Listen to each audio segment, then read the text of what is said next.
Welcome to Module 9 of the course Ultrafast Optics and Spectroscopy. In this module, we will study kinetic model of ultrafast spectroscopy. In the field of reaction kinetics, transition state theory is an important theory which explains the rates of elementary chemical reactions.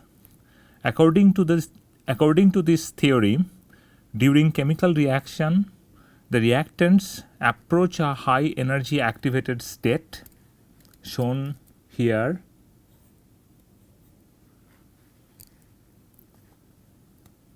This state is called transition state, cross the activation barrier and then descend to products. So, reactant to product journey occurs through this transition state.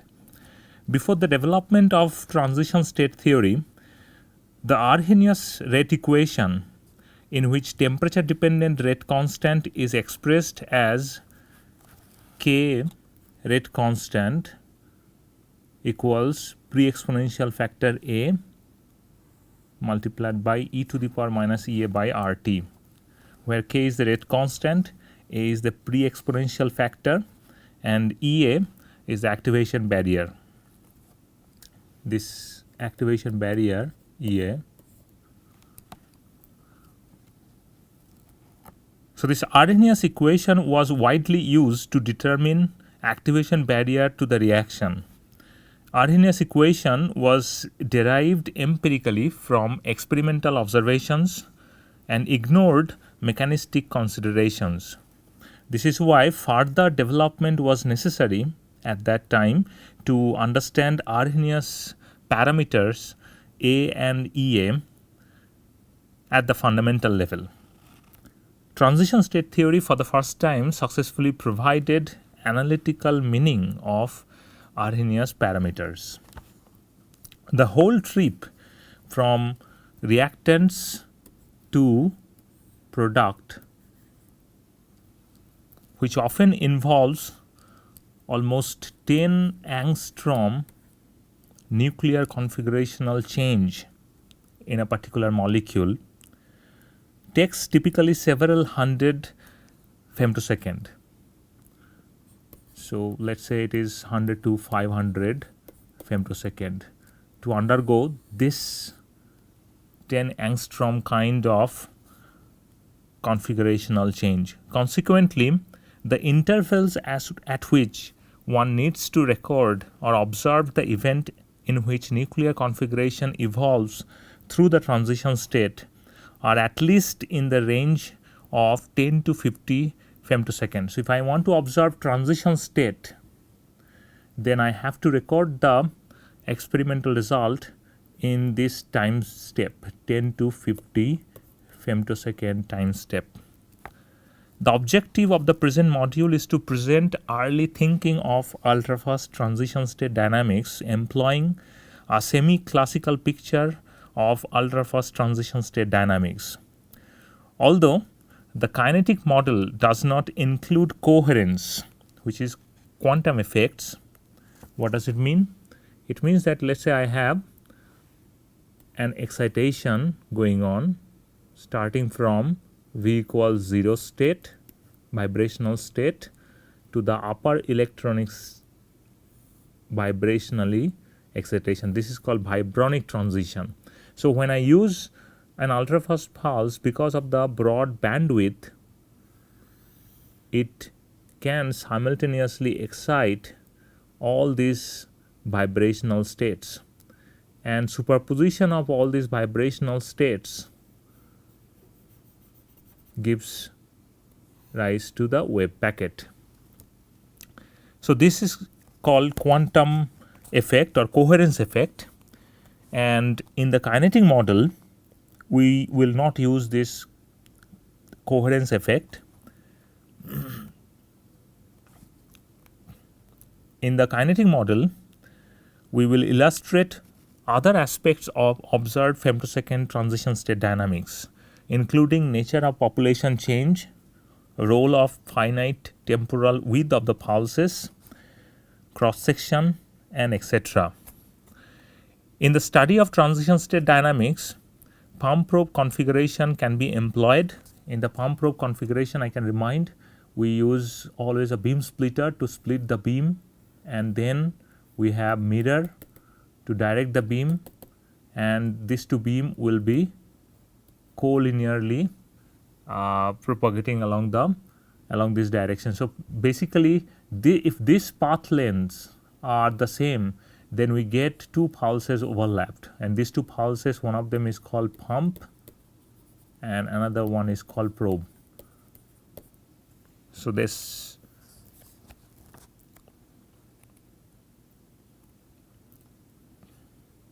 there are many detection schemes which can be used in the pump probe configuration, such as fluorescence, absorption, multiphoton ionization, four-wave mixing, etc. However, here in this module,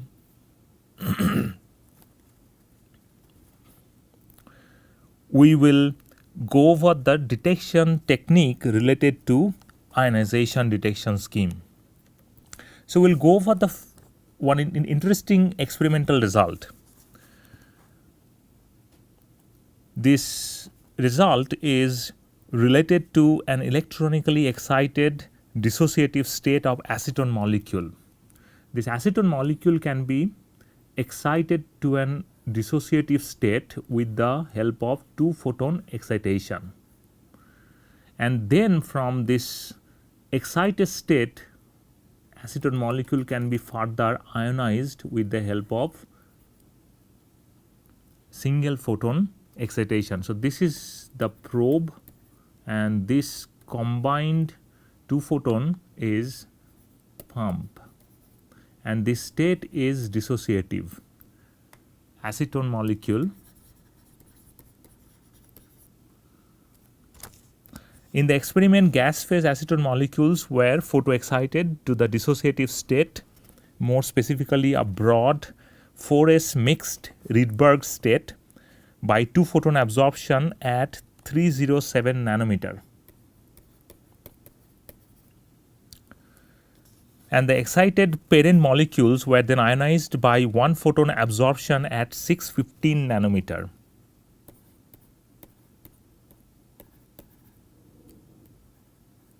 By changing the delay time between the pump and probe pulses, the temporal behavior of the dissociative excited state prepared by the pump pulse was monitored using a mass spectrometer. So once we have created this positive ion, that positive ion can be accelerated in a mass spectrometer and can be detected with MCP detector. So this is mass detection scheme which has been used. The pump probe transient as a function of delay time is given in this figure. This delay corresponds to the delay between pump and probe pulses. If you look at this figure, there are a number of questions which are obvious to us. If we look at the negative delay portion, we see ion signal. We can ask why we should see ion signal in the negative delay. Negative delay corresponds to the fact that probe pulse coming earlier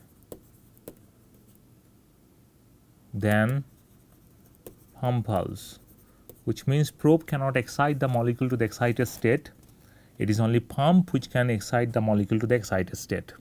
In spite of this fact, we are seeing some signal, ion signal, in the negative delay. On the other hand, if you look at the maximum of the signal, it doesn't appear at the zero time delay. Question is why? And from this transient profile, we'll be able to extract dissociation constant K. Question is how?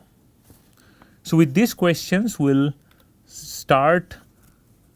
go over the ionization detection scheme. Before we begin thinking about electronic transition by a short optical pulse, which contains different frequency components, let us first understand the electronic transition by monochromatic photons. As we know that if I have a pulse, this is in time domain, then in the frequency domain I will have a distribution of frequencies, which means I have delta omega, and this is unavoidable for a pulse. However, here we will begin with monochromatic excitation, which means I have only single photon to excite or ionize, and then we will extend this idea to the ultrafast spectroscopy. Consider a molecule A in an electronically ground state. This is excited by monochromatic pump photon H nu pump from its ground state to an electronically excited state S star. So S star is an electronically excited species. S star dissociates to photoproduct P, and we can say that first order kinetics is followed for an example. So if S star is dissociated to P, then we can write down dA star dt equals minus of S star concentration. That rate equation we can write down. We'll go over this kind of rate equations soon.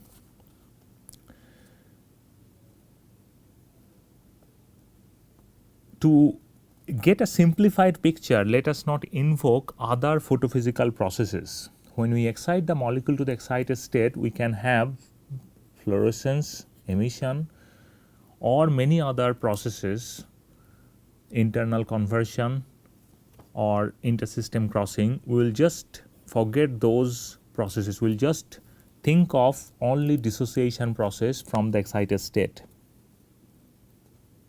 After a time delay tau, so I have a pump pulse, and then I have a probe monochromatic, I have pump, I have probe, and they are separated by a delay delta tau. This is a very hypothetical experimental condition. Here we have assumed that we have monochromatic pulse. It's just an assumption. In reality, no pulse can be monochromatic, but it is an assumption, and we are saying that these two monochromatic pulses are separated by delta t time. So after a time delay, another monochromatic probe photon ionizes A star. So this A star is ionized to A plus. A time of flight mass spectrometer then detects the ion A plus. The moment I create, so I have two beams, pump and probe, and I am creating A going to A star, then going to A plus. The moment I create this A plus, this will be detected in time of flight mass spectrometer. This is one kind of mass spectrometer. Mass spectrometer is sensitive to only A plus ions. And it is quite clear that A plus can be generated by the joint action of the pump and probe photons, which means that the ion signal would be proportional to the A plus concentration or number of A plus we are creating. If the excitation followed by ionization scheme is repeated for different time delays, a time varying ion signal can be recorded as a function of the time delay, and a so-called transient profile is obtained. The photodissociation rate constant this K can be estimated directly from the transient profile. In order to estimate K, however, we need to develop response function, an important term.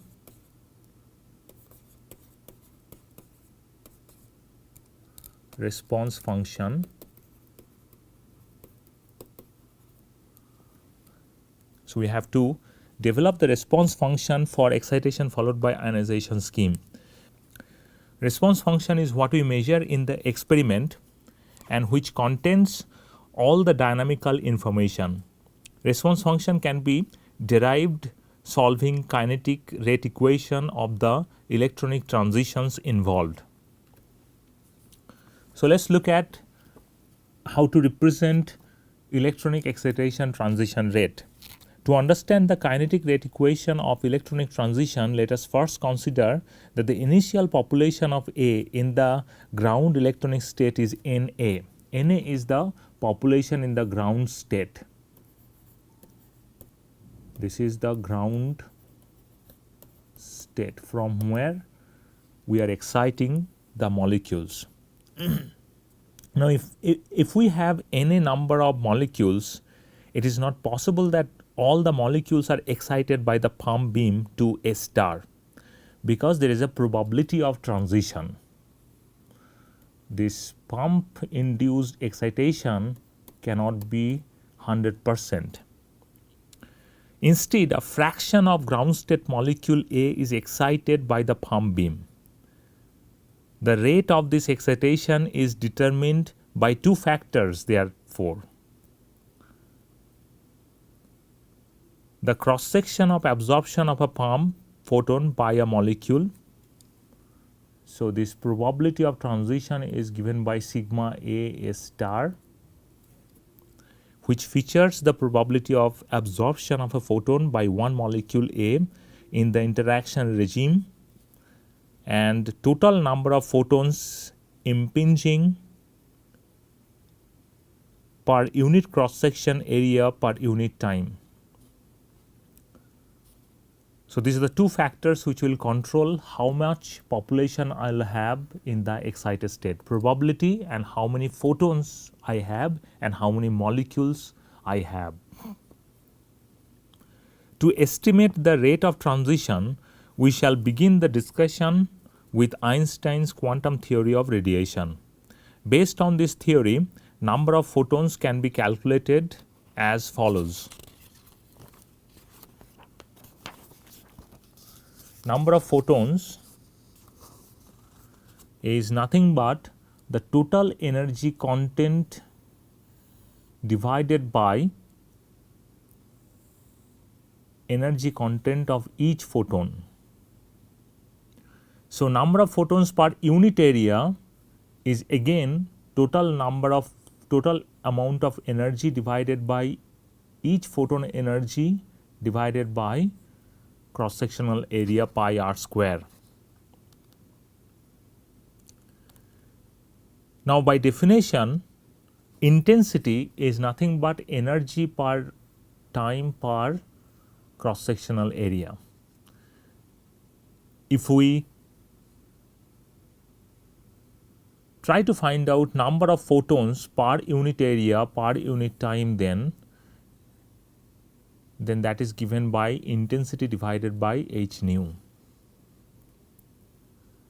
So the fraction of molecules which are excited per unit time and per unit area, that will be given by number of photons coming per unit area per unit time multiplied by the cross section.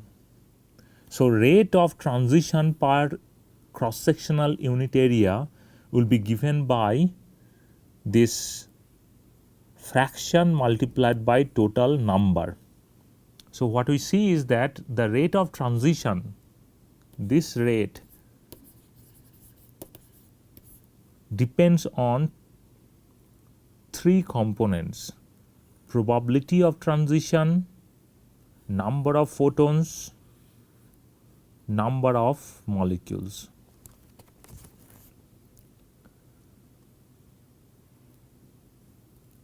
So now question is, this RAA star, what does it mean by this RAA star? This RAA star rate of transition is rate of transition per cross-sectional unit area due to pump radiation.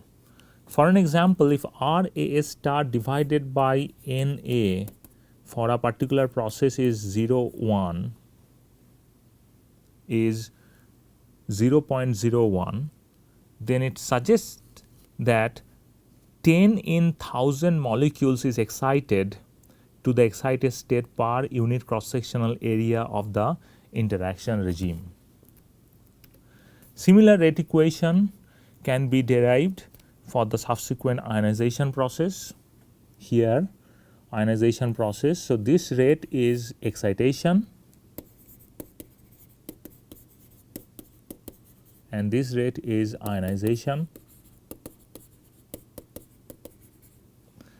And again, it depends on probability of the ionization from the excited state, number of photons in the probe, because probe is inducing the ionization, and number of molecules which are in the excited state. So, there are three components which will control this. Now, here we note that Na star, that is the population in the excited state, depends on the time delay between pump and probe beams. Na does not depend on the delay. Na is number of molecules I have in the ground state, but number of molecules excited in the excited state depends on the time delay between pump and probe beams, because if the probe beam comes too late, by when all the A star molecules has dissociated, all the A star molecules have dissociated to P, probe beam will not see any A star population, and as a result I will not be able to prepare any ion. Consequently, time of flight mass spectrometer will not detect any signal. So, in order to observe a signal, pump and probe, the delay between pump and probe cannot be too long. How long it could be? It depends on the how quickly they are dissociating. These excited state species are dissociating. So, in this derivation, the pump and probe beams were treated as monochromatic beams. As I have told you, they are like a pulse. So, it is a hypothetical or imaginary experimental scheme where their pulses looks like this and their frequencies are also like this, which is impossible to get. Shorter the pulse is, broader the spectrum would be. So, in time domain the difference is delta t, delta tau, and in frequency it is having h nu, this is pump and this is probe. So, that is an imaginary excitation process we have thought of. However, ultrafast pulses are not monochromatic light source. In fact, no optical pulse is monochromatic. They have a finite bandwidth. This feature of short pulse exhibits significant influence on the detected signal.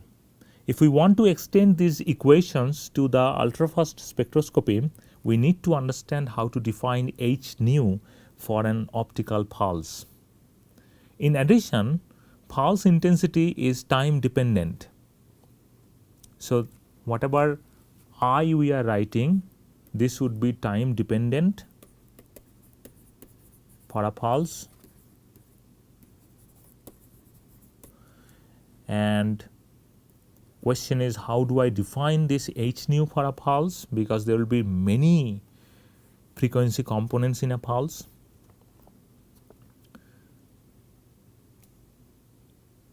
To get kinetic model of femtosecond dynamics, we shall consider only center frequency component of the pulse, in spite of the fact that optical pulse contains a number of frequency components. Furthermore, finite temporal width of the pulse will be explicitly taken into account. So, in order to extend these equations to the ultrafast spectroscopy, what we'll do to develop this kinetic model, we'll do one thing. This is the pulse temporal profile. This is I profile as a function of time. Let's say this is a Gaussian pulse, so it will be centered at t equals 0. And corresponding spectrum is like this, it is centered at omega naught. This omega naught is center frequency. So, we will consider full temporal profile of the pulse, but we will consider only the center frequency of the pulse. So, this is our strategy to develop the kinetic model. Thus, the transition rate equations in the context of ultrafast spectroscopy may approximately written as Rij. Let's say I am undergoing transition from ith state to jth state, and I have population Ni, so rate will depend on Ni. I have excitation pulse, many frequency components are present. However, I will consider only center frequency component, which is h nu naught Ij. That is why it is number of photons, and explicitly I am treating t as a function of time. Explicitly I am treating intensity as a function of time, and I have the probability of that transition. Now, this Ij, this intensity profile, how can I represent this intensity profile in terms of a normalized function intensity profile? I can do it with the help of this equation. So, if I is the intensity profile, normalized intensity profile, then from minus infinity to plus infinity, this intensity profile, if I integrate, it will always give me 1.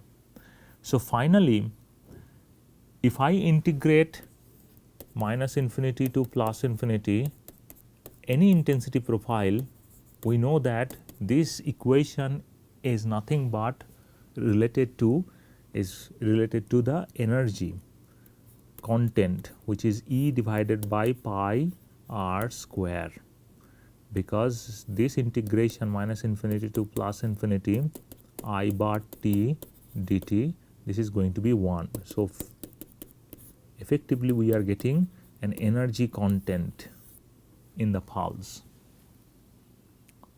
So, I will express intensity profile in terms of its normalized intensity profile. So, finally, what I get rate of transition, probability, it depends on probability, number of molecules, and then rest is just number of photons, is related to number of photons, but it is expressed in terms of normalized intensity profile. The excitation by the pump pulse alone results in buildup of A star population, and if for now no photodissociation of A star is invoked, then the rate law for A to A star's transition can be written as follows. So, what I have is that I am considering only photo excitation from A to A star by pump pulse. So, I am just looking at the effect of pump under the scheme we have already discussed, and we are saying that this A star is not dissociating at all. I am just preparing it. So, my ultimate target in this derivation, current derivation, is that I want to know how the build-up signal look like. For that, I have to prepare the kinetic equation, which is nothing but rate of build-up of A star, which is rate of transition, which is given by this equation, where I am considering normalized Gaussian intensity profile, which is given by this. This is the Gaussian normalized Gaussian intensity profile. So I plug that in here, I get this equation, and then all we need to do is that integrate this from minus infinity to any time t1. What does it mean? I have a pulse here, and it has intensity profile like this. This is minus infinity, and I want to know at any time from minus infinity to this time what would be my build-up signal NA. So this is my NA signal. How much would be NA as a function of time? We'll very soon will see that it follows like this. So what I'll get is that each point is the integration from minus infinity to that particular t1. T1 is a parameter here. So this is t. This is shown here again. So each point here representing an integration from minus infinity to t1. Again, this is minus infinity to t1. This is minus infinity to t1. So t1 is becoming a variable here. This t1 will be converted to x1 very soon. That's why it is shown in x1. But the normalized intensity profile is shown in the time domain, and the variable is here t. So effectively, I am interested in this integration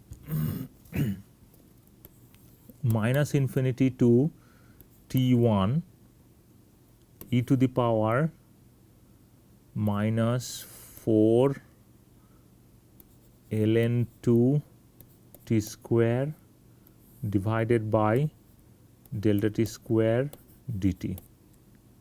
This integral is nothing but the area under the curve. That's why each point corresponds to the area under the curve from minus infinity to a particular t1 to get the build-up signal. So this is this build-up signal is related to NA star. This is a direct connection. There is a direct connection between the error function and normalized Gaussian function, because the nature of this function is called error function, and there is a direct connection between error function and the normalized Gaussian function. And we get that connection if we take the integration of the normalized Gaussian function from minus t1 to plus t1. So I am just considering, let's say I have a Gaussian function, normalized Gaussian function, and I have to take an integration from minus t1 to plus t1, and this is t equals 0. So if we take that integration, then how can I get this integration done? First, I'll assume this, very simple. Then I plug that in, and we get the limit x1 plus minus x1. So finally, this integration after making this after inserting this, we convert this integral to this, and finally we get an integral like this.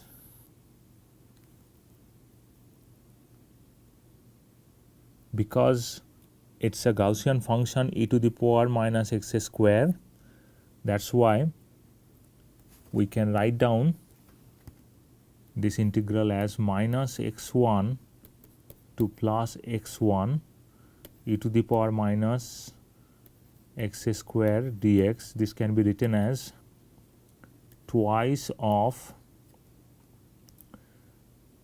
0 to x1 because it's a symmetric function, and that's why this 2 factor is coming in.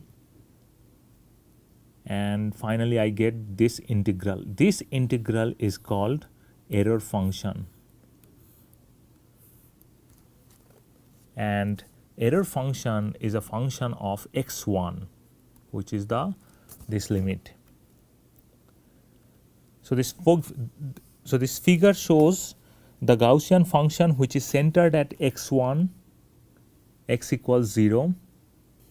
This figure shows that this Gaussian function is centered at t equals 0.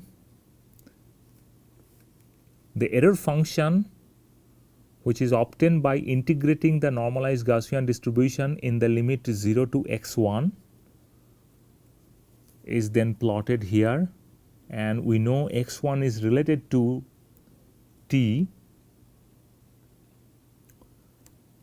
x1 is nothing but t1 square root of 4 ln 2 by pi delta t square.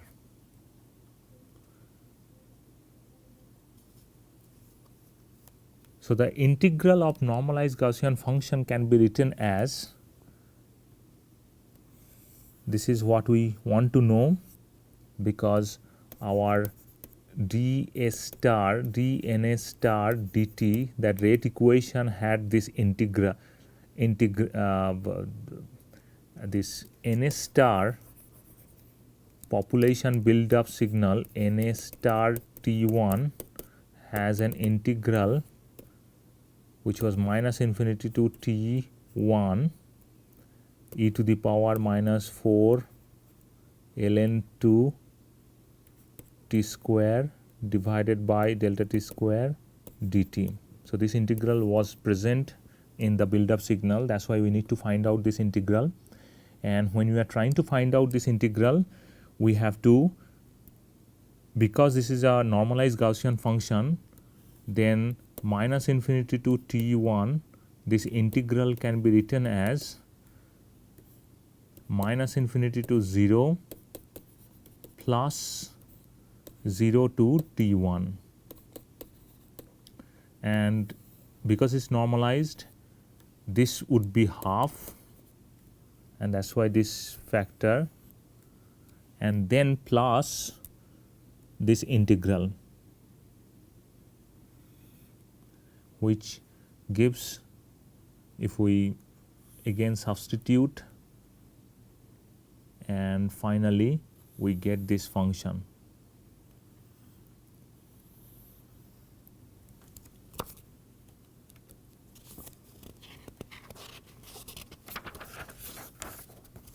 So finally we get the build up signal, which is nothing but this, which will depend on this integral, and after doing this integration we get, this is the build up signal, which depends on the error function.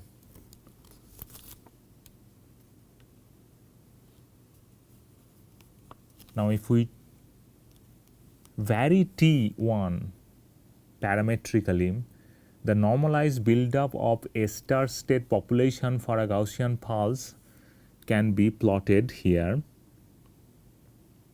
So this is the Gaussian pulse, and this is the build-up signal we have plotted here,